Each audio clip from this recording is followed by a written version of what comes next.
Hello again, Dr. Jason Schlenker, and today we're going to talk about heat versus ice and when to use it and what's appropriate. So a lot of people are talking about which one to use in which cases. So heat, the whole purpose behind heat is to increase blood flow in an area. So the times you would use heat would be like for a chronic injury like arthritis, an old sprain or strain that's at least over 3 weeks old, and just to increase blood flow through the area.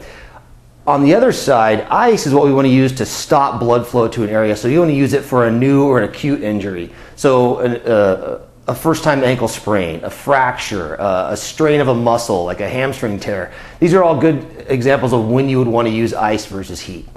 Now, the whole purpose of heat is to increase blood flow through the area. So you want to do this, you can kind of do it all throughout the day. The ways to perform this are like a hot tub, any kind of physical heat.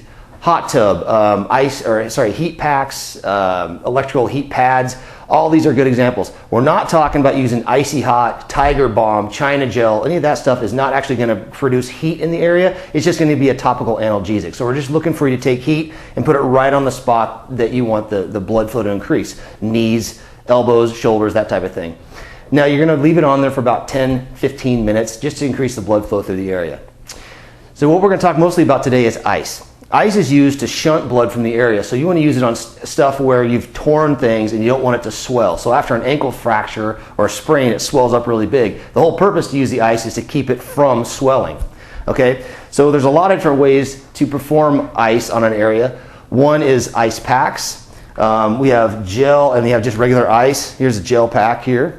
Those work great.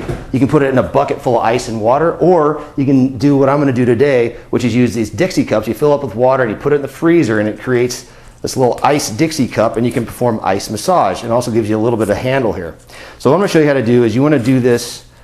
You can do it about anywhere on the body, but I'm going to perform it on an elbow because we all see a lot of baseball players, little league guys have elbow problems. What you're going to do is you take this cup, you get in the area, and you kind of rub it right on the area that hurts. A towel here. Just rub it on the area.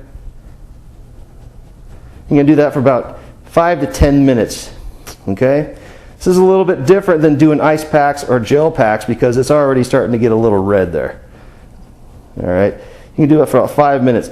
Now, if you're performing it with an ice pack, you only want to leave it on for about 15 to 20 minutes. Now, if you can't remember to time yourself, or if you've forgotten to time yourself after a game, just remember the mnemonic that goes with it. If it gets numb, you've reached the point where you need to stop. So the mnemonic that goes with it is C-BAN, C-A-B-N. So C-B-A-N, excuse me. So cold, it gets cold when you put the ice on it. It gets burning, that stands for the B. And then it gets achy, and then it goes numb. So if you're working at parents, if you're working with your kids, this is what you want to tell them. When it gets to the numb part, that's when we can stop. So remember, the rules are for heat, 10 to 15 minutes. For ice, 15 to 20 minutes, and you can do that once every hour. Thank you. I'm Dr. Jason Schlenker. If you have any questions, you can get a hold of us at 503-908-0582 or at westlinnchiro.com. Thank you.